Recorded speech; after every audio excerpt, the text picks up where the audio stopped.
이사야서 맥잡기 24번째 시간 하도록 하겠습니다.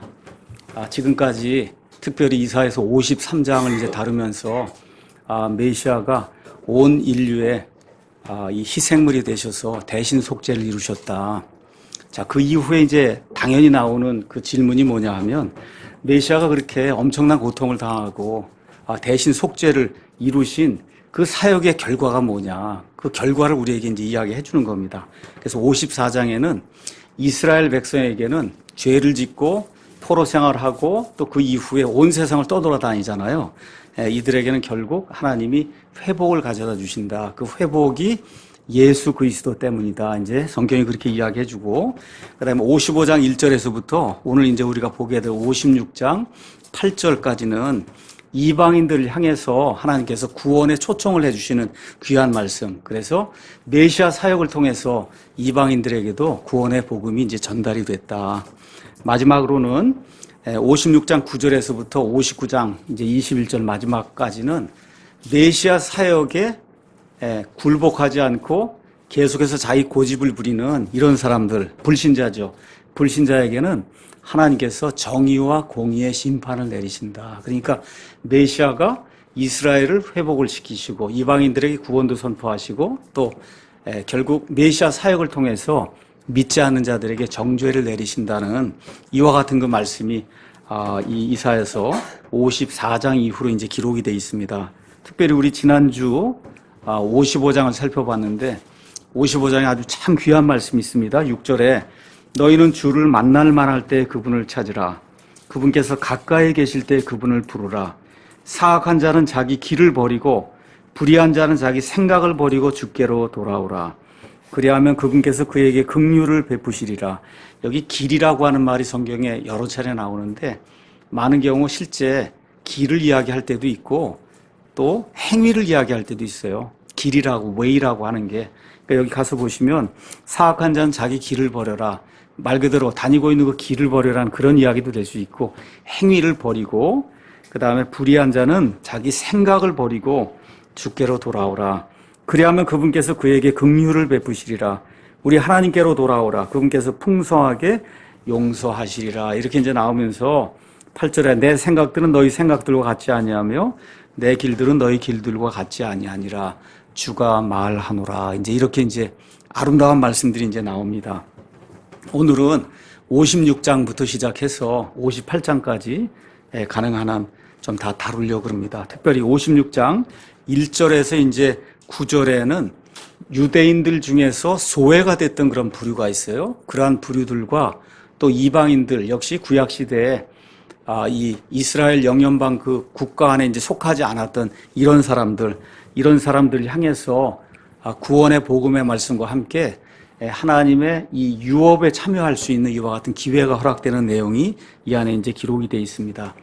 56장, 그 다음에 58장은 저와 여러분이 좀 주의를 기울여야 돼요. 왜 그러냐면 여기 있는 말씀을 잘못 해석을 하고 신약시대에 그대로 적용을 해버리면 말 그대로 율법주의자가 됩니다.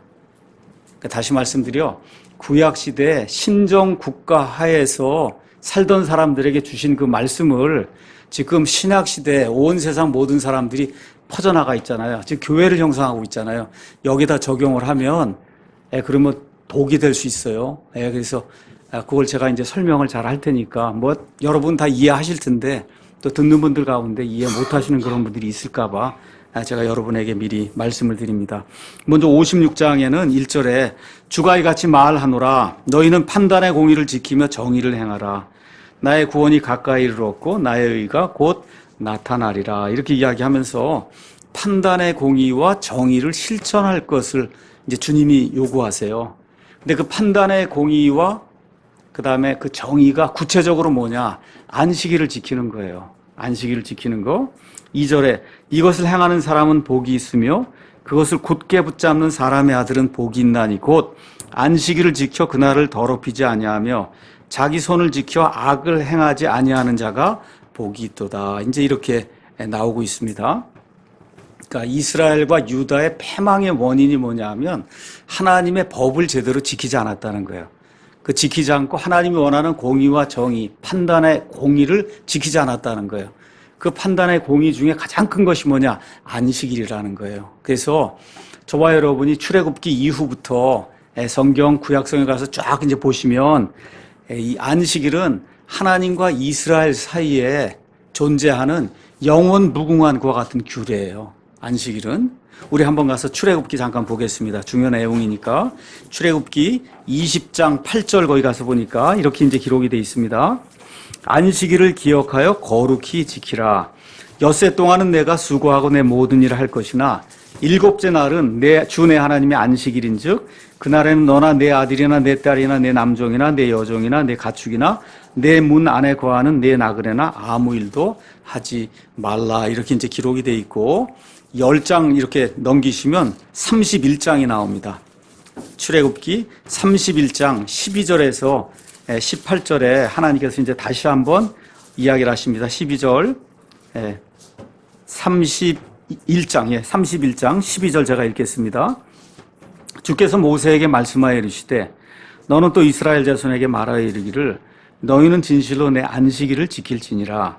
그것은 너희 대대로 나와 너희 사이에 있을 표적이니 이것은 내가 너희를 거룩히 구별하는 주인 줄을 너희가 알게 하려 함이니라. 그러므로 너희는 안식일을 지킬지니 그것은 너희에게 거룩하니라. 안식일을 더럽히는 자는 다 반드시 죽일지니 누구든지 그날에 일어나면 그 호는 자기 백성 가운데서 끊어지리라. 엿새 동안은 일할 것이나 일곱째 날은 안식하는 안식일이니 주께 거룩하니라. 누구든지 안식일에 일하는 자는 반드시 죽일지니라. 그러므로 이스라엘 자손이 안식일을 지키되 그들의 대대로 안식일을 준수하여 영속하는, 여기 영속한다고 하는 그 말이 영어로 가서 보시면 perpetual이라는 그런 말을 썼어요. 영구히 지속되는 그런 언약이다.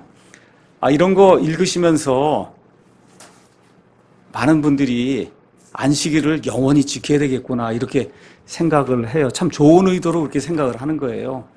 근데 하나님 말씀을 바르게 나눠야 되거든요. 이거 지금 이스라엘과 하나님 사이에 영구히 지속되는 그런 언약이라는 거. 그래서 이스라엘과 유다가 안식일을 범했다고 하는 거는 하나님과 이스라엘 사이에 맺은 그 언약을 스스로 버렸다는 걸 뜻하는 거예요. 그래서 결국은 안식일을 제대로 지키지 않고 우상 숭배를 하다가 바빌론 이제 포로 생활 가는 그와 같은 일이 이스라엘 백성이 이제 생기게 됩니다. 제가 더 읽지 않겠습니다. 느헤미야 9장 13절에서 14절도 가서 보시면 이스라엘과 하나님 사이에 이 안식일이 영구히 지속되는 언약이라고 하는 그런 말씀이 성경에 나옵니다. 다시 말씀드립니다. 안식일은 이방인들에게 주어진 언약이 전혀 아니에요. 절대 아닙니다. 자, 안식일은 가서 보니까 일곱째 날이라 그랬어요. 그래서 미국 가서 보시면 Seventh Day Adventist 이렇게 돼 있어요. 제7일 안식교 이제 이렇게 이제 제7일 예수 강림 안식교 Seventh Day 이렇게 이제 나옵니다. 자, 안식일은 일곱째 날이에요. 그래서 하나님께서 첫째 날, 둘째 날, 셋째 날 해서 6일에 걸쳐서 이 세상의 모든 것들을 다 창조하시고 그리고 일곱째 날 쉬셨습니다. 그렇죠? 지금부터 지금식으로 얘기하면 금요일 저녁 6시부터 토요일 저녁 6시까지 토요일 저녁 이렇게 이제 저와 여러분 보시면 되고 지금 우리가 지키고 이렇게 주일로 지키고 있는 일요일은 안식일이 아니라 우리가 보통 주일이라고 얘기해요. 주의 날이라고 이제 이야기합니다. 그래서 달력가서 보시면 월, 화, 수, 목, 금, 토, 일이 아니라 일, 월, 화, 수, 목, 금, 토로 돼 있어요. 이 세상 사람도 일, 월, 화, 수, 목, 금, 토로 해서 토가 안식일이라고 하는 거를 성경 창세기 기록된 대로 그렇게 표시를 하고 있는 거예요. 근데 이거를 잘못 이해하고 마치 그리스도인인데 유대인들처럼 살려고 하는 사람도 있어요. 여호와의 증인이라든지 안식교인이라든지 안상홍 증인회라든지 하여튼 이렇게 그리스도인인데 유대인들처럼 살려고 하는 사람들의 첫 번째 나타나는 특징이 뭐냐? 안식일을 지키는 겁니다. 꼭 안식일을 지켜야 된다. 이렇게 이제 이야기를 하는데 저와 여러분이 성경 가서 보시면 안식일은 저기 저 팔레스타인 저기 지금 살고 있는 저 유대인들을 향한 그와 같은 규례고 우리 이방인들은 하나님께서 창세 이후로 한 번도 안식일을 지키라고 하는 명령이나 규례나 언약으로 주신 적이 없어요. 그래서 1948년에 이스라엘이 저 팔레스타인 땅으로 돌아가서 지금도 뭘 지켜요? 안식일을 지켜요. 그렇죠. 안식일을. 그럼 어느 날 지켜요? 토요일 날. 토요일 날 다 닫아요. 아무것도 못 해요. 토요일 날. 지금도 이스라엘 사람들이 그걸 지키는 거예요. 그러니까 전 세계로 이제 유대인들이 퍼져나갔어요. 퍼져나가는데 안식일 날 일하면 안 되잖아요. 이러다 보니까 이제 미국 같은 데 가서 보면 꼭 유대인들이 모여 사는 촌이 있습니다. 유대인들이. 왜 모여 사느냐? 그날은 밥을 해 먹어도 안 되고 전기를 켜도 안 되고 차를 움직여도 안 되고 안 되는 거예요. 그게 안식일이기 때문에. 그러니까 자기들끼리 그 회당 근처에 유대인 촌을 형성을 해야만 그래야 불도 안 켜고 밥도 안 해 먹고 그렇죠. 걸어갈 수 있고 이렇게 해서 자기들 나름대로 신앙을 지킬 수 있기 때문에 그래서 이 안식일을 지키기 위해서 유대인들의 그와 같은 그 촌락을 가는 데마다 그렇게 형성을 해놨어요. 지금 안식일 지킨다고 하는 사람들 다 버스 타고 다니고 전기 켜고 그렇죠. 다 하나도 안 지키는 거예요. 안식을. 성경대로 안식을 지킨다고 하면 불도 켜면 안 되는 거예요. 불도 켜면 안 되고 밥 뭐 버너 이런 거 절대 안 되는 거예요. 그러니까 흉내만 내려고 하는 거지. 이스라엘 사람처럼 그렇게 안식일을 지킬 수가 없다. 자, 그래서 지금 우리가 주일을 지킵니다. 주일은 주님이 부활하신 날 이걸 기념하기 위해서 우리가 예배를 드리는데 이 예배 드리는 것도 마찬가지예요. 왜 꼭 주일날 예배를 드리느냐. 성경에 꼭 주일날 예배 드리라는 얘기가 없거든요. 왜 그래요? 일주일에 하루 우리가 그날 쉬고 모든 사람이 세상의 규례가 또 그렇게 돼 있어서 또 마침 예수님이 부활하신 날이고 그렇죠. 이 모든 게 다 맞기 때문에 우리가 주일에 예배를 드리는 거예요. 또 어떤 사람이 그럼 주일 오후 밤에 드리면 안 되냐? 밤에 드리면 어때요? 무슨 상관이 있어요? 근데 11시에 드리고 또 오후에도 한번 드리고 아니면 미국 교회 같으면 저녁 때도 드리고 이렇게 이제 하면서 우리의 모든 것을 우리가 원하는 대로 규약을 맺고 이렇게 하면 되는 그런 신약 시대에 우리가 이제 살고 있기 때문에 저는 꼭 월요일 날 드려야 되겠습니다 하면 그 월요일 날 드릴 사람들끼리 교회를 하면 되는 거예요. 큰 문제 없는 거예요. 이게 다만 하나님께서 세상의 규례까지 이렇게 섭리로 사용하셔서 주일엔 다 놀도록 그렇게 만들어 주셨기 때문에 또 마침 주일이 예수님 부활하신 날이기 때문에 우리가 주일에 예배를 드린다.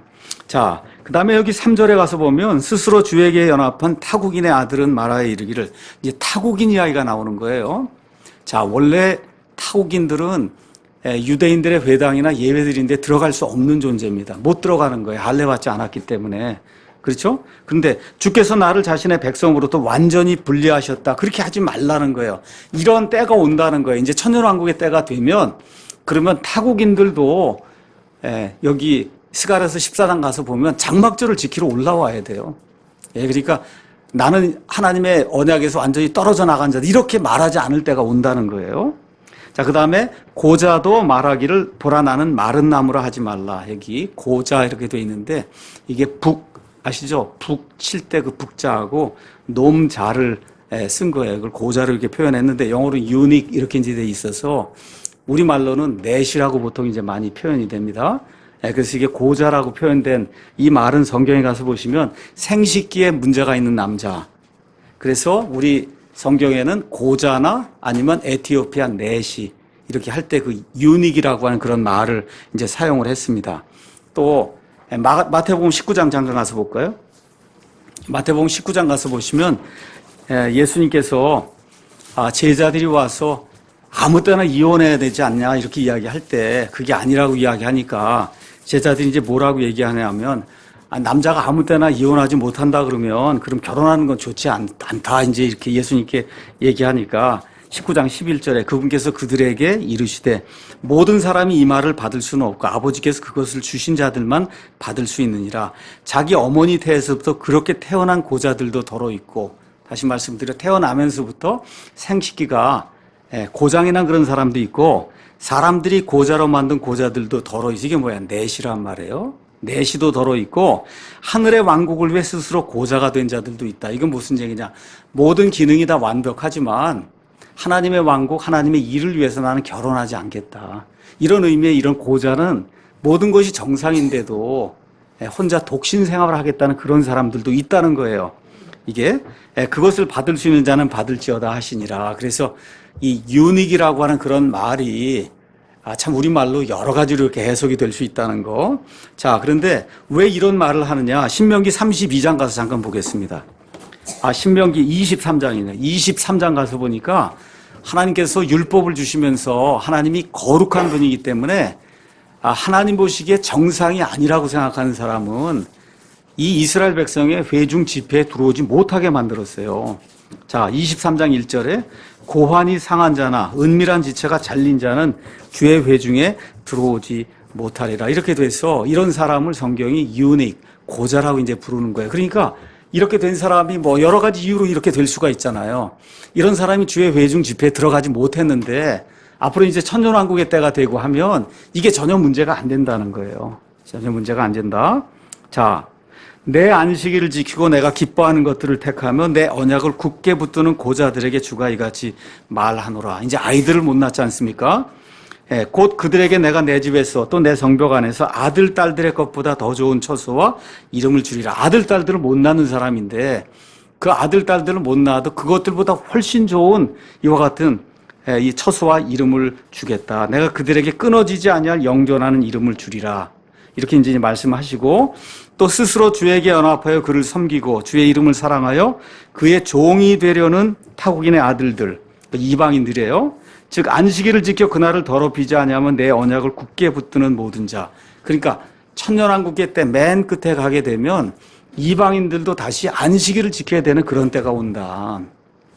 이거를 성경을 잘못 이해하고 지금 이 시대에 하나님의 뜻대로 살기 위해서 안식일을 지켜야 되겠다 이렇게 이해하면 안 돼요. 지금 여기 나와 있는 이 문맥은 맨 마지막 때 천년왕국의 때가 되었을 때 여러분 아시는 것처럼 에스겔서 40에서 48장 가서 보시면 어떤 일이 생겨요. 성전을 짓습니다. 제사장이 다시 복원이 돼요. 레위 사람들 다시 복원이 돼요. 그렇죠? 희생물과 드리는 모든 것들이 다시 복원이 돼요. 그래서 짐승을 잡아 죽이는데 죄들을 없애기 위해서 아니면 죄들을 사면하기 위해서 지키는 이걸 하는 것이 아니라 예수님께서 이미 완전히 단번 속죄를 이루신 일을 기념하기 위해서 그래서 그와 같은 일이 다시 복원이 됩니다. 그래서 스가랴서 14장 가서 보시면 맨 끝에 모든 이방인들이 다 장막절을 지키러 예루살렘에 올라와야 된다. 여러분 장막절도 원래 누구만 지키는 거예요? 이스라엘 백성에게만 부과가 된 건데 모든 이방인들이 장막절을 지키러 올라오지 아니하면 하나님께서 심판을 하시겠다는 그런 말씀이 그 안에 기록이 돼 있거든요. 그러니까 이거 쭉 이렇게 이제 읽으시면서 이러한 일들이 적용이 되는 때가 맨 마지막 때 예수님 재림하셔서 천년왕국을 이루시는 그와 같은 때라는 걸 기억을 하시고 읽어야지 안식일을 이제 이방인들이 지키고 이렇게 하는 걸 이렇게 이해하면 안 된다는 거 여러분이 기억하시면 좋을 것 같습니다. 자, 그래서 이 다시 안식일 규정, 그 다음에 장막절, 그 다음에 모든 이스라엘의 희생 이 예물 제도가 천년왕국에서 복원이 된다는 거, 그걸 여러분이 기억을 하시고, 그 다음에 이 56절에 가서 보시면 56장 7절에 그들을 내가 나의 거룩한 산으로 데려가, 거룩한 산이 우리가 지난주에 보니까 어디예요?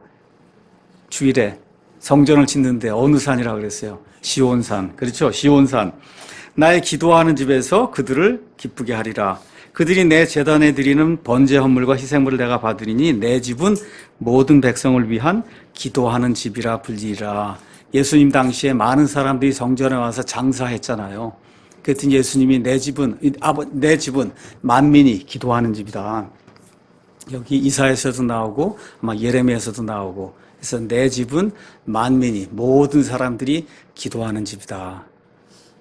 앞으로 우리가 서창 캠퍼스로 좀 이사가고 이렇게 해서 교회를 이제 개방을 하고 또 상주하는 그런 사람이 있고 이제 이렇게 될 때는 교회 와서 이제 기도도 좀 하시고 뭐 꼭 교회 와서 기도하면 더 교력이 있고 그런 건 아니에요. 그런 건 아니지만 어떨 때는 내가 이렇게 피난처로 생각을 하고 좀 조용한 데 와서 나 자신을 이렇게 하나님께 내어놓는 이것도 상당히 그 중요한 그 가치가 있는 거거든요. 그런데 우리가 실제 이제 지역교회로 따로 이제 공원처럼 이렇게 떨어지고 조용한데 이런 공간이 이제 마련이 되니까 그러니까 그런 일들이 이제 할 수 있는 그런 때가 이제 오는 것 같습니다. 자, 이렇게 이제 해서 유대인들, 이방인들에게 하나님이 은혜를 베푸는 걸 우리가 살펴봤고 이제부터 시작해서 56장 9절 그 이후로 이제 시작을 해서는 메시아 사역으로 인해 그 메시아를 영접하지 않는 자들에게 하나님께서 정당하게 심판을 베푸시는 그런 내용이 이 안에 이제 기록이 되어 있습니다. 그래서 몇 가지 카테고리가 나와요. 국가의 지도자들, 또 이스라엘의 이 유대교를 이끌고 나가 있는 종교 지도자들을 향해서 하나님이 퍼붓는 심판이 있어요. 56장 9절에서 57장 2절까지. 그 다음에 57장 3절에서 13절에는 우상 숭배를 하는 이스라엘의 유다의 모든 사람들. 그 다음에 51장 14절에서 21절에는 교만하고 탐욕을 부리는 자들. 그 다음에 58장은 전체가 다 위선자들에 대한 내용입니다. 위선자들. 59장은 불의를 행하는 자들. 이 모든 자들을 향해서 메시아 사역의 결과 하나님이 정당하게 심판을 쏟아붓는 그런 내용이 이 안에 이제 기록이 돼 있어요. 심판을 쏟아붓을 때 특별히 가까운 미래에는 바빌론 포로 생활 가게 하죠. 그 다음에 먼 미래에는 나중에 느부갓네살 이후로 어떻게 온 세상에 쫓겨다니다가 결국은 지금 돌아오는 그런 일이 생겼잖아요.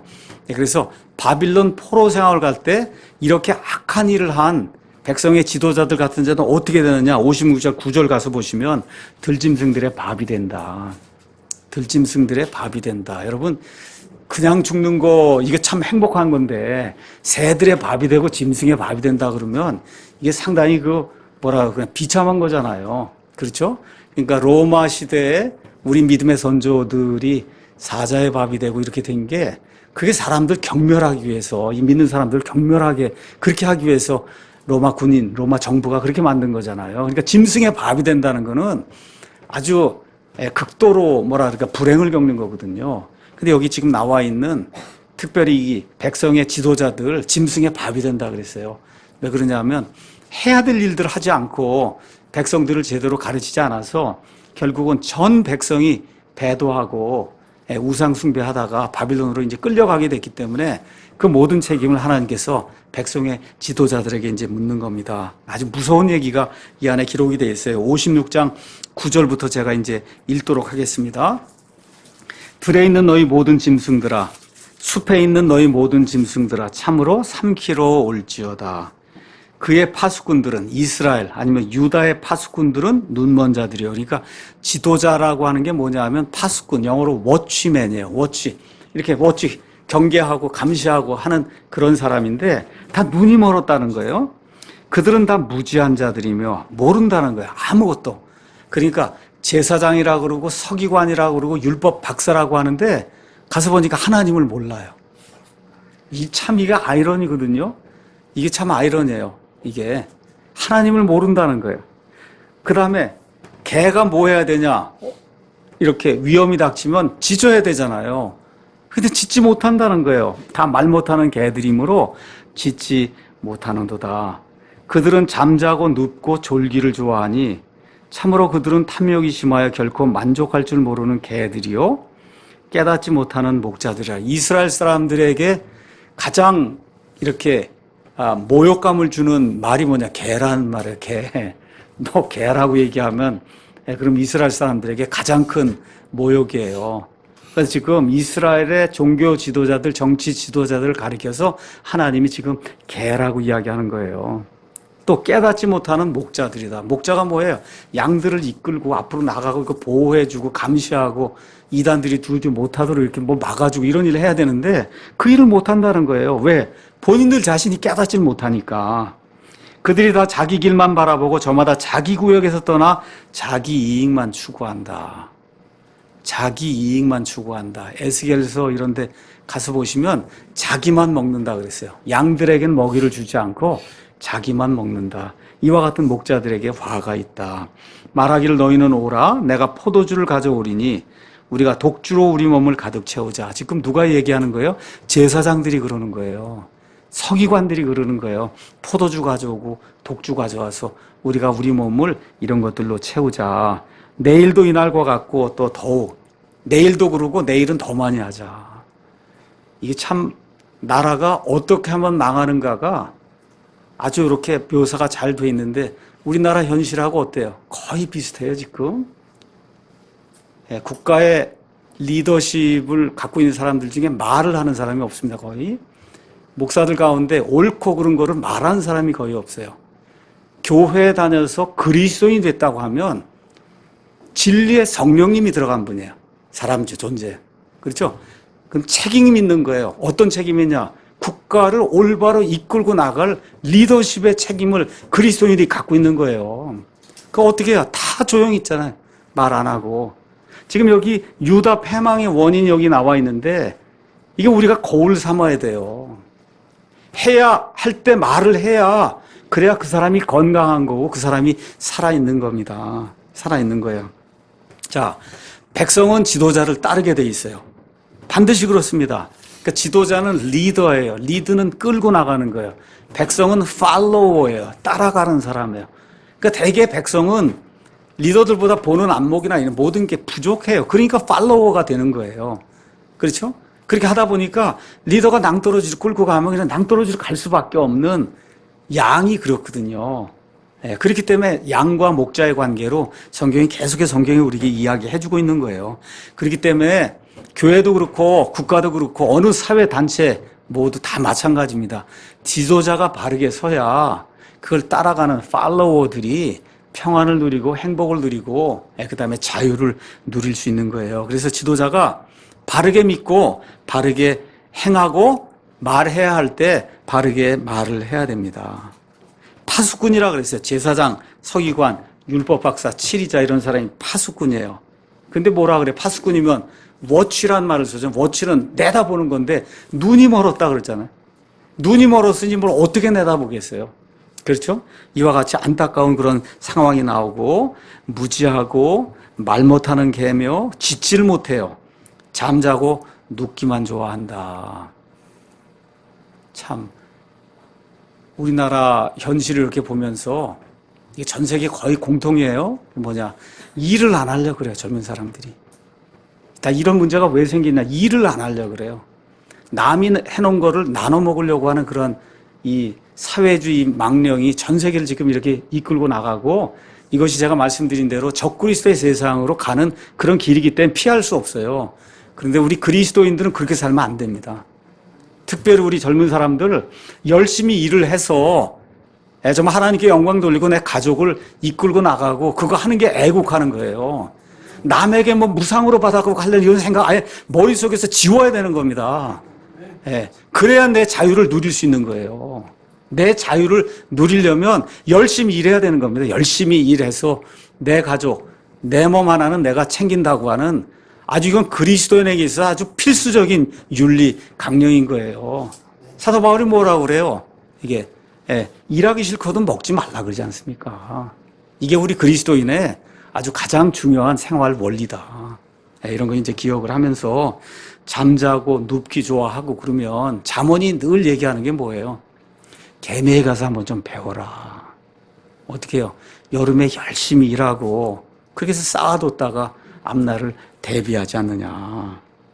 자, 그래서 양들을 지키는 목자인데 제사장이 하지 말아야 될 것 중에 하나가 뭐예요? 독주, 포도주를 마시면 안 되는 거거든요. 여러분 아는 것처럼 아론의 두 아들이 이 성소의 일을 하다가 즉각적으로 죽임당한 거 아시죠? 왜 그래요? 이상한 불을 들였다는 거예요. 왜 이상한 불을 들였어요? 포도주와 독주를 마시고는 해롱해롱 되다가 하나님이 원치 않는 그런 불을 이렇게 들였다가 어떻게 즉시 하나님으로부터 징계를 받아 죽는 그런 내용이 있어요. 그래서 하나님이 내 앞에 올 때는 술 이런 거 먹으면 안 된다. 그렇게 이야기를 해주시는데 지금 아주 명백하게 바빌론 포로 생활을 갈 때 이스라엘 백성의 제사장, 율법박사, 서기관들이 하는 일이 뭐예요? 독주와 포도주를 찾고 내일도 그렇게 먹고 내일은 더 많이 먹자 이렇게 이야기하니 나라가 이거 견디겠어요? 그렇잖아요. 근데 저와 여러분이 기억해야 될 게 있어요. 이게 하나님의 선민이에요. 그러니까 일반 하나님을 전혀 모르는 무슨 뭐 티베트인 이런 불교 이런 국가가 아니라 하나님을 그렇게 많이 한다고 자랑하는 사람들이 겉으로는 그냥 종교의식을 행하고 향을 피워 올리고 하나님께 그렇게 하는데 저 뒤로 가서는 완전히 하나님과 상반되는 그런 일을 하루 이틀 사흘 이렇게 몇십 년 하는 동안 하나님이 더 이상 참을 수 없는 이와 같은 지경에 이르게 됐다는 겁니다. 저와 여러분이 교회를 합니다. 목사도 시간이 지나면 타락할 수 있어요. 여러분 가운데 집사, 지역인도 아니고 누구나 다 타락할 수 있어요. 그렇기 때문에 권면을 해야 돼요. 목사가 타락할 것 같으면 와서 권면해야 돼요. 목사님 이러면 안 됩니다. 권면할 수 있어야 돼요. 권면. 그게 사랑하는 거예요. 그게. 그러니까 이게 잘 돌아가야지. 사람은 다 타락할 수 있는 요소를 가지고 있고, 특별히 일이 다 잘 되고 교회가 평안하고 그러면 다 타락할 수 있는 이와 같은 그 속성을 다 가지고 있는 거예요. 그렇기 때문에 항상 자기 자신을 돌아보고 교회를 돌아보고 우리 교회가 제대로 하고 있는지, 모든 일이 정말 우리의 양심과 성경에 비추어서 정말 문제가 없이 일이 제대로 되고 있는가를, 특별히 교회를 이끌고 나가 있는 그런 사람들은 하나하나 잘 봐야 되는 거예요. 안 그러면 어떻게, 여기 이 유대인들처럼 이렇게 경건의 모양, 하나님 막 섬기는 것 같고 뭐 교인들이 늘어나는 것 같고 하는데, 안을 하나님의 눈으로 들여다보면 완전히 여기 썩은 시궁창처럼 돼 있잖아요. 이런 일이 인간이기 때문에 발생할 수 있는 거다. 발생할 수 있는 거예요. 정말 조심해야 됩니다. 제가 여러분에게 부탁을 드려요. 교회가 크고 이게 중요한 게 아니에요. 썩어 있으면 사람 눈은 속일 수 있어요. 하나님의 눈은 속일 수 없다. 자, 가서 보니까 사도행전 20장에 사도 바울이 이 에베소 교회 그 장로들을 불러서 이 부탁을 한 내용이 그 안에 이제 기록이 되어 있습니다. 20장 18절에 가서 보니까 이렇게 이제 기록이 되어 있습니다. 그들이 그에게 오매 에베소의 사람들을 불렀어요. 그가 그들에게 이르되 내가 아시아에 들어온 첫날부터 모든 때 내가 어떤 방식으로 너희와 함께 지냈는지 너희가 알거니와 하면서 에베소에 가서 눈물을 흘리며 어떻게 복음을 선포했는가를 쭉 이제 설명을 다 합니다. 그 다음에 28절에 그 교회 지도자들에게 그러므로 너희 자신과 온 양떼에게 주의를 기울이라. 성령님께서 너희를 그들의 감독자로 삼으사 하나님의 교회 곧 그분께서 자신의 피로 사신 교회를 먹이게 하셨다. 지도자들 불러놓고 이야기하는 거예요. 근데 이제 바울이 에베소 다시 못 가는 거예요. 그렇게 되니까 내가 이것을 말하노니 곧 내가 떠난 뒤에 사나운 이리들이 너희 가운데로 들어와 양떼를 아끼지 아니할 것이요. 또 너희 중에서도 제자들 끌어내어 자기들을 따르게 하려고 왜곡된 것들을 말하는 사람들이 일어나리라. 그러니까 외부에서 침략자가 있고 내부에서 이 이단자가 생겨난다는 거예요. 교회 안에. 그래서 저도 뭐 이 교회를 얼마나 할지는 모르겠지만 하여튼 제가 끝날 때 어쩜 마지막 설교 이거 해야 될지 모르겠어요. 그러거든 외부에서 이리들이 침략을 해 들어오고 너희 내부에서도 온전한 그런 진리에서 떠나서 딴 길로 가라고 하는 사람들이 어디서 너희 안에서 생긴다는 거예요. 그렇기 때문에 교회 리더들이 정신을 똑바로 차리고 목사가 특별히 잘하고 있는지, 또 성도들이 또 교회가 하고 있는 게 이 하나님의 말씀에 비추어서 상식적으로, 양심적으로, 논리적으로 이 모든 거 봤을 때 우리 안에 거하시는 성령님 보시기에 부끄러움이 없는 그러한 형태로 일이 진행이 되고 있는지, 특별히 재정 관리가 제대로 되고 있는지, 이런 것들을 잘 우리가 해야 그래야 교회가 설 수 있는 거예요. 그러니까 교회든 아니면 국가든 지도자들이 엉터리가 되면 그게 그냥 망할 수밖에 없는 거예요. 망할 수밖에 없는 거다. 다시 말씀드릴게요. 양들은 지도자를 따라가는 거예요. 양들이 지도자를 해서 이렇게 리드는 못해요. 그럼 그게 지도자가 돼야 되는 거거든요. 그게 안 되는 거예요. 양들은 따라가는 거예요. 이 양들을 낭떠러지로 밀어넣지 않도록 저와 여러분이, 우리 교회 같으면 저와 여러분이 기도해야 되고, 문재인 대통령 이하 국가의 지도자들이 국민들을 낭떠러지로 몰지 않도록 저와 여러분이 아침 저녁 점심으로 이 국가의 지도자들에게 하나님께서 지혜와 세상을 볼 수 있는 눈을 좀 이렇게 열어주셔서 올바로 세상을 보고 자유민주주의 체제를 지켜나갈 수 있는 그런 귀한 지도자들이 될 수 있도록 저와 여러분이 아침 점심 저녁으로 이 사람들을 위해서 기도해야 됩니다. 우리 사람의 힘으로 못 바꿔요. 하나님만 바꿀 수 있어요. 하나님 심지어 문화세도 바꿔줬어요. 회개하고 돌이키도록. 그렇게 되니까 기도하는 수밖에 없는 겁니다. 자, 이런 것도 이제 보면서 재미있는 말씀이 57장에 나와 있습니다. 이런 것들 우리 뭐라 그럴까, 그리스도인들이 어느 정도 이제 수준이 되면 이런 것들 다 이해를 하셔야 돼요. 의로운 자가 멸망할지라도 그것을 마음에 두는 자가 없고, 긍휼이 풍성한 자들이 끌려갈지라도 의로운 자가 다가올 재앙을 피하여 끌려간 줄로 깊이 생각하는 자가 없도다. 그는 화평 속으로 들어갈 것이요 자기의 곧바름 속에서 걷는 자들은 다 자기 침상에서 안식하리로다. 그러니까 이게 무슨 얘기냐면, 과거에 이제 살던 사람들, 여기 가서 보니까 지도자들은 다 짐승의 밥이 되잖아요. 근데 어떤 사람들은 이렇게 바빌론 포로 생활 가기 전에 미리 죽는 사람이 있어요. 미리 죽으니까 야, 저 사람들 저주받았나 보다. 근데 하나님 뭐라고 얘기하냐면, 짐승의 밥이 되지 않도록 내가 미리 데리고 가는 사람도 있다는 거예요. 어떤 때에는. 그런 사람의 대표적인 경우가 누구냐? 요시야 왕이에요. 요시야 한번 잠깐 보겠습니다. 역대기야 가서 잠깐 볼게요. 역대기야 34장 가서 보시면은 요시야에게 율법을 이제 발견해 갖고 가서 보고를 했더니 요시야가 여대언자 훌다에게 사람을 보냅니다. 사람을. 그 내용이 34장 24절에서 28절에 나와요. 자, 23절부터 제가 읽어볼게요. 훌다가 그들에게 응답하되 주 이스라엘 하나님이 이같이 말하노라. 너희를 내게로 보낸 사람에게 너희는 고하되, 이제 물어보라고 누가 보냈냐 하면 요시야 왕이 보냈단 말이에요. 사람들이 갔어요. 그 여대원자 훌다가 대답하는 거예요. 너희를 나에게 보낸 그 요시야 왕에게 얘기를 해라. 주가 이같이 말하노라. 보라. 내가 이곳과 이곳의 거주민들에게 재앙을 가져오되, 쭉 얘기해 뭐야. 바빌론 이제 포로 생활이 이제 시작이 된다고 쭉 이야기를 하는 겁니다.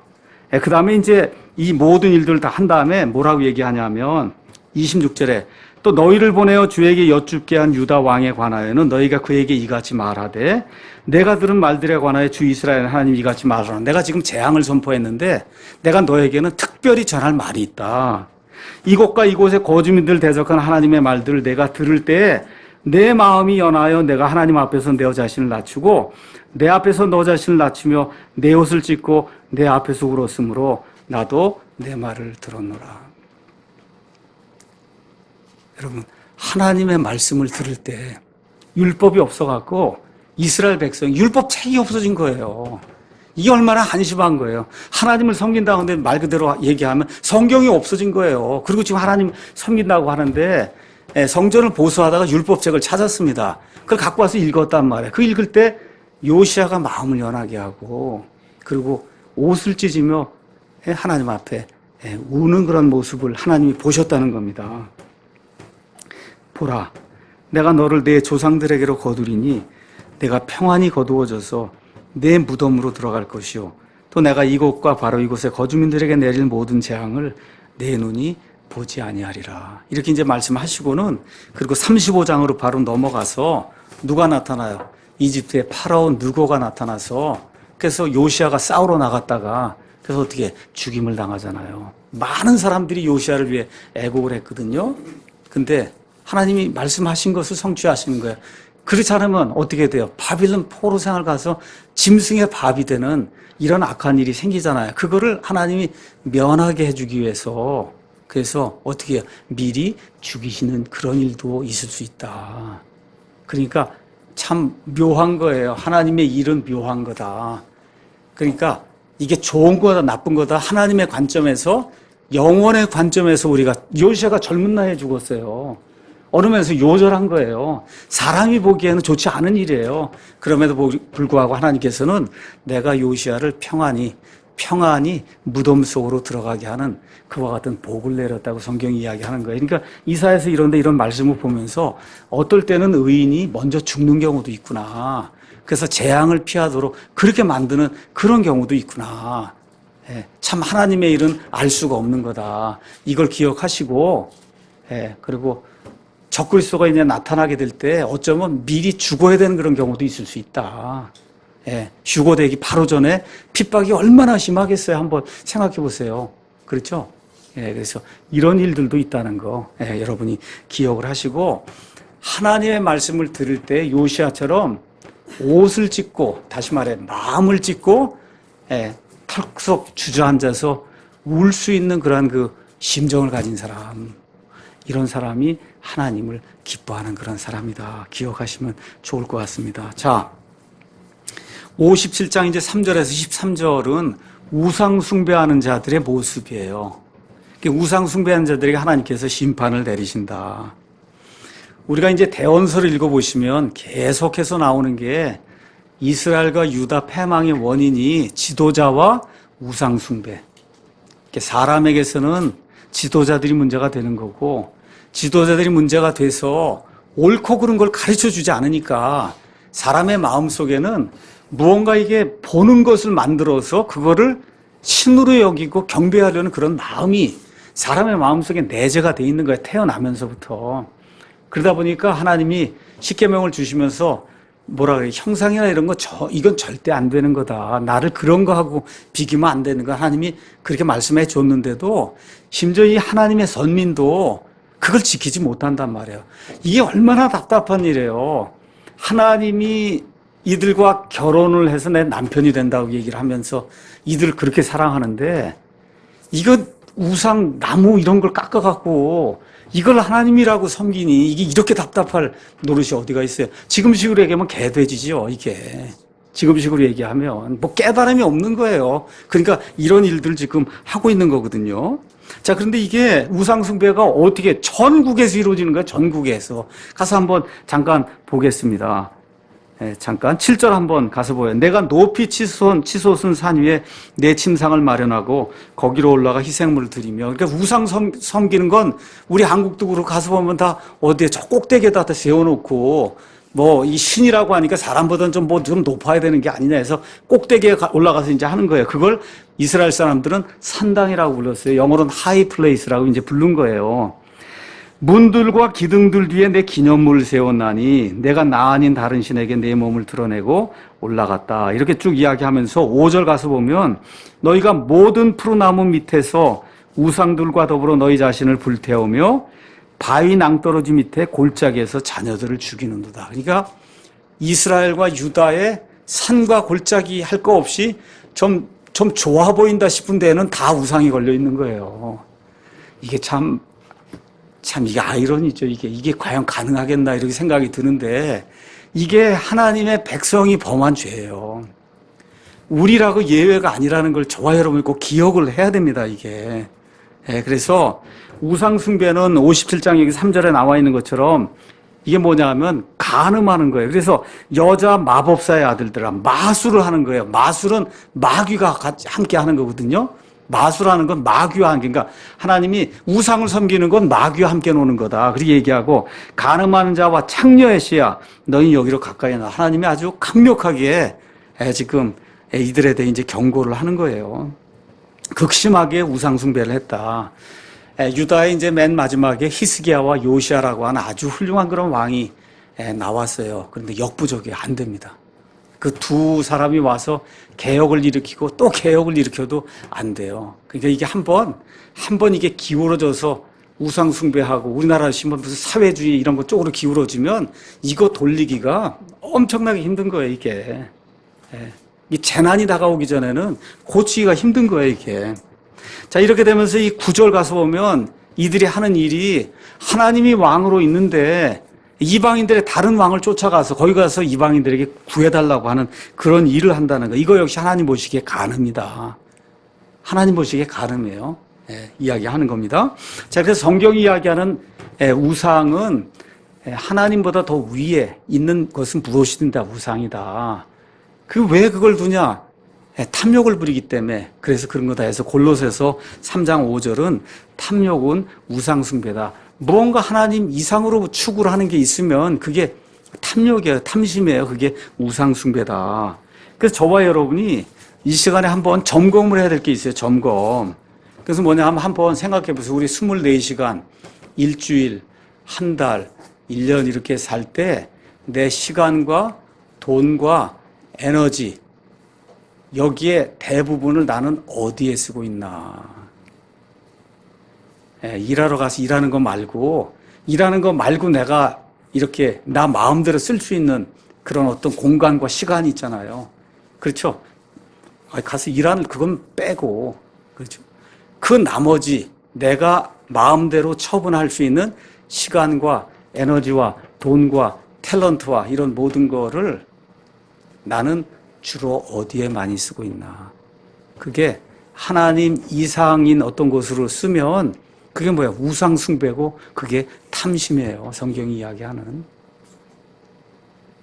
목사가 이런 말 하기가 쉽지 않은데 목사는 솔직한 사람이 좋은 거예요. 그래서 여러분에게 솔직하게 이야기해 주는 사람이 진짜 좋은 사람이에요. 이렇게 싹 숨겨갖고 하면 여러분 낭떠러지로 모는 거예요. 그 목사가.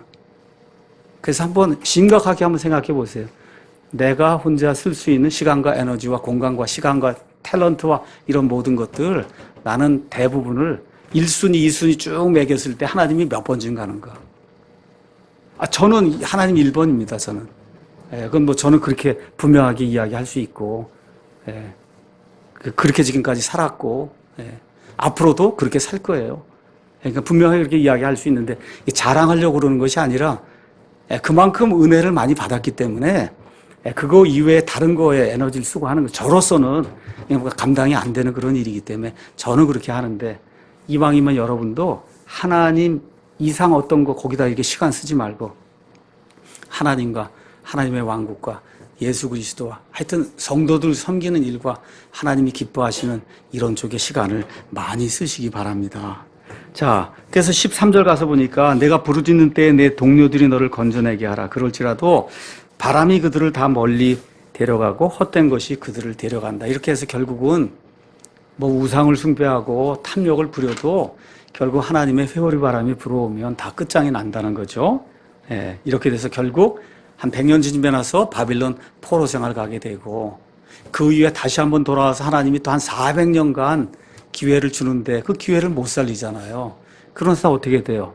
AD 70년에 온 세상으로 쫓겨나가는 이와 같은 슬픈 일이 이제 생기게 된 겁니다. 자, 이런 와중에 하나님이 소망의 말씀을 주는 내용이 참 그러나로 이제 시작이 된 내용이 13절에 나옵니다. 그러나 이렇게 끌려가서 짐승의 밥이 되고 포로 생활 가는 이런 사람들도 있는데 그러나 나를 신뢰하는 자는 땅을 소유하고 나의 거룩한 산을 상속하며 또 말하기를 너희는 흙을 도두어 길을 예배하며 내 백성의 길에서 걸림돌을 치우라 하리라. 그러니까 그런 사람도 있고 또 하나님을 신뢰하고 그 결과 하나님의 은혜를 받고 다시 포로된 데서 돌아오는 이와 같은 사람들도 있다는 거예요. 여기 가서 보니까 14절에 흙을 도두어 길을 예배하라.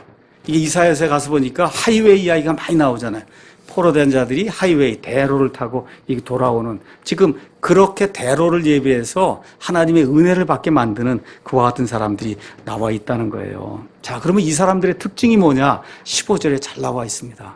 저와 여러분이 15절 이거는 빨갛게 줄을 치고 그러고 와서 자꾸 많이 보셔야 돼요. 자, 높고 높으며 영원에 거주하고 하나님이 거주하는 장소를 이야기하는 거예요. 하나님은 높은데 아주 높은데 그 다음에 하나님은 거주지가 영원이라 그래요. 우리 사람은 7, 80년이면 끝나거든요. 이 땅에서 아무리 오래 살아봐야 100년 사는 거예요. 근데 하나님은 그 거주하는 데가 영원이에요. 그러니까 영원히 시간도 되고 하나님의 거주지도 이름이 영원입니다. 영원, 이터너티 이렇게 이제 표시가 돼 있어요. 그렇게 되고 하나님은 이름이 뭐래요? 거룩함이라고. 하나님은 이름이 거룩합니다. 이름이라는 게 뭐라 그랬어 제가? 하나님의 본성 자체를 이야기하는 게 이름이거든요. 그렇죠? 그러니까 하나님은 본질이 거룩함이라는 거예요. 이걸 놓치면 안 돼요. 하나님의 속성이 여러 가지가 있어요. 그 여러 속성 중에 하나님을 하나님 되게 만드는 근본 속성이 뭐냐? 그게 홀리니스, 거룩함이에요. 현 시대 교회들의 가장 결핍된 게 뭐냐? 거룩함이에요. 다 사랑만 하거든요. 아니에요. 잘못된 거예요. 하나님은 근본 속성이 거룩함이에요. 하나님은 거주지가 영원이에요. 영원. 나는 높고 거룩한 곳에 거하며 또 하나님이 좋아하는 사람의 그 특징이 나옵니다. 또한 통회하고 겸손한 양을 지닌 자와 함께 거하나니 이것은 겸손한 자의 영을 소생시키며 통회하는 자들의 마음을 소생시키려 합니다. 그러니까 하나님은 거룩한 분이다. 거룩하다고 하는 거 누차 강조하지만 깨끗하다 이거 맞아요. 근데 깨끗하다 그런 의미가 아니라 저와 여러분 같은 창조물과는 어떻게 완전히 구분이 된 창조물을 만든 창조자라는 거예요. 그러니까 쉽게 말씀드려 저와 여러분이 지금 존재하는 건 그분이 우리 콧구멍에 숨을 불어 넣어 주셨기 때문에 저와 여러분이 존재하는 거예요. 그러니까 숨을 불어 넣어 주는 원동력이 있고 숨을 받은 이와 같은 창조된 존재가 있단 말이에요. 하나님이 내가 거룩하다고 이야기하는 건 너희와는 클래스가 부류가 다르다는 거예요. 너희와는 내가 부류가 다른 존재다. 이걸 저와 여러분이 기억을 해야 돼요.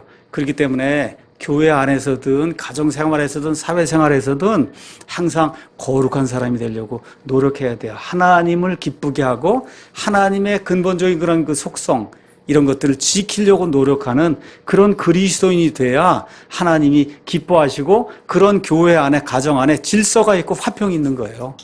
질서가 있고 화평이 있는 거예요. 교회가 질서와 화평이 깨지면 그거는 마귀가 모여있는 마귀의 집단이 되고 마는 거예요. 질서와 화평이 깨지게 되면. 자, 그렇기 때문에 하나님이 요구하신 게 뭐냐 하면 사람의 생각을 가지고 살지 말고 나 하나님의 생각을 가지고 살아라. 그렇게 이야기하는 거예요. 자, 그래서 요거 그대로 두시고 66장으로 넘어가 보세요. 66장 2절 가서 보세요. 그 모든 것들이 내 손이 만들었으므로 그 모든 것들이 존재해 왔느니라. 주가 말하노라. 오직 나는 이런 사람 곧 가난하고 통회하는 영을 가진 자 내 말에 떠는 자를 보살피리라. 하나님이 지금 이사야에게 마지막에 계속 이야기하는 거예요. 가난하고 통회하는 거. 잘못했으면 잘못했습니다 하고 가슴을 치며 하나님 앞에 나아갈 줄 아는 사람. 아까 요시야처럼 옷을 찢고 울부짖으며 하나님 앞에 나아갈 수 있는 그런 사람. 그렇기 때문에 하나님께서 시편을 주실 때 29편에 이렇게 기록을 했어요. 예배도 이렇게 드려야 된다. 29편 1절에 오 강력한 자들아 너희는 영광과 능력을 주께 드리고 주께 드릴지어다. 주의 이름에 합당한 영광을 그분께 드리며 거룩함의 아름다움으로 주께 경배할지어다. 주의 이름이 아까 보니까 뭐로 돼 있어요? 거룩함이잖아요. 그러니까 거룩함에 합당한 그런 영광을 하나님께 드려야 되는 거예요. 그렇게 하면서 거룩함의 아름다움으로 주께 경배할지라. 이렇게 beauty of holiness. 그러니까 하나님의 아름다움은 거룩함에 있는 거예요. 그러니까 우리가 예배를 드릴 때도 하나님의 거룩함을 만족시키기 위해서 우리가 최대한 단정하게 옷도 입고 오고 깨끗하게 하고 찬송도 열심을 다해서 부르고 목사도 열심을 다해서 말씀을 선포하고 그렇게 해서 하나님의 거룩한 영이 예배를 지배할 수 있도록 우리가 그렇게 만들어야 되는 거예요. 우리가 하나님의 영이 있으니까 그렇게 할 수 있습니다. 할 수 있어요. 그렇게 그런 교회를 해야 그래야 하나님과 사람에게 기쁨을 줄 수 있는 거예요.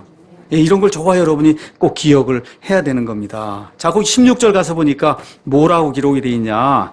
그런데 나는 영원히 다투지 아니하며 내가 항상 노하지 아니하리니 이는 영과 및 내가 만든 혼들이 내 앞에서 쇠할 것이기 때문에. 그러니까 하나님이 그냥 영원 무궁토록 참지는 않는다는 거예요. 이 말씀이 창세기 6장에도 나오죠. 하나님의 아들들이 사람들의 딸들과 결혼해서 거인들을 생산해내고 유전자 변형이나 온 세상에 생기게 될 때 뭐라 내 영이 사람들과 항상 다투지는 아니한다. 항상 다투지는 아니한다. 지금이 바로 은혜 받을 때고 지금이 정말 좋은 때예요. 은혜 받고 정말 하나님이 함께 하시면 공중으로 죽지 않고 올라갈 수 있는 지금이. 그렇잖아요. 휴고를 받을 그런 가능성이 있는 때 저와 여러분이 사는 거 아니에요. 얼마나 감사한지 알 수가 없습니다. 그래서 이런 것들을 기억하며 하나님이 기뻐하는 그런 사람이 되기 위해서 총력전을 좀 펴야 되겠다. 총력전. 우리 교회가 해야 될 그런 일이라고 생각합니다. 그러니까 뭐 교회에 와서 다른 거 안 해도 돼요. 집에 가서 다른 거 안 해도 돼요. 어떻게 하든지 내 가족과 함께 거룩하게 하나님을 섬길 수 있는가. 요것만 잘 연구하시고 그렇게 살아가시면 넘버원 그리스도인이 되는 거예요. 헌금 많이 못하고 뭐 다 못해도 괜찮아요.